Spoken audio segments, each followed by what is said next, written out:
কেন করলাম, কেন করলাম মাগো?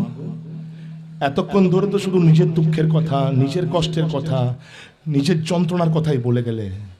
কোনোদিনও একটিবারও আমার যন্ত্রণার কথা ভেবে দেখেছো মা? কোনোদিনও ভেবে দেখেছো আমার দুঃখের কথা, আমার কষ্টের কথা, আমার সেই ছেলেবেলার হারিয়ে যাওয়া হাসির কথা? দেখোনি না, শুধু স্বার্থপরের মতো নিজের কথাটাই ভেবে গেছো মাগো। সেই 5 বছর বয়স থেকে, সেই 5 বছর বয়স থেকে বুকের মাঝখানে একটা প্রতিশোধের আগুন দাউ দাউ করে জ্বলছে, নেভাতে পারিনি। যতদিন না সেই আগুনটা নেভাতে পারবো, ততদিন তোমার ওই কেন উত্তর আমি দিতে পারবো না মা, পারবো না দিতে। বলো তো কি পেয়েছি এই পৃথিবীতে জন্মে? হ্যাঁ পেয়েছি, দায়িত্বশীল মমতাময়ী তোমার মতো একজন মা পেয়েছি, শাসন করার মতো একজন মামাও পেয়েছি, কিন্তু কিন্তু কিন্তু বাবা কোথায় মা?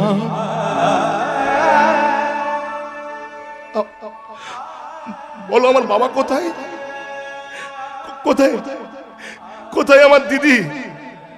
কি গো মা, চুপ করতে কোন? বলো না গো, বলো আমার বাবা কোথায়? আমার দিদি, দিদি, দিদি। ও মা, এতক্ষণ তো অনেক কথা বলছিলে মা, এবার আবার প্রশ্ন উত্তর দাও। বলো কেন, বলো কেন, কোন দোষে ছেলেবেলা থেকে বাবার ভালোবাসা থেকে আমাকে বঞ্চিত হতে হলো?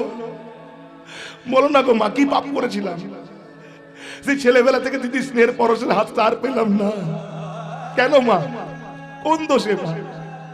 বাবা দিদি থাকা সত্ত্বেও এই চাঁদকে কেন একা একা জীবন কাটাতে হলো মা? কেন মা, কেন?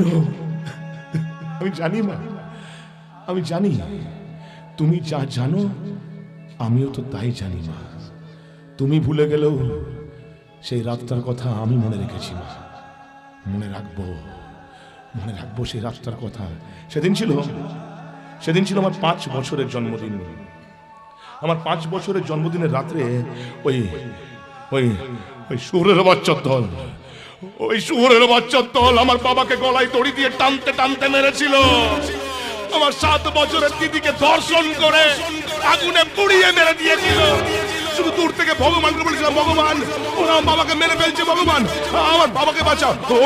ওরা আমার দিদিকে, ওরা আমার দিদির গায়ে আগুন লাগিয়ে দিচ্ছে, ভগবান আমার দিদি চিৎকার করছে, ভগবান আমার দিদিকে বাঁচাও না ভগবান, ওরা আমার বাবাকে গলায় দড়ি টানছে।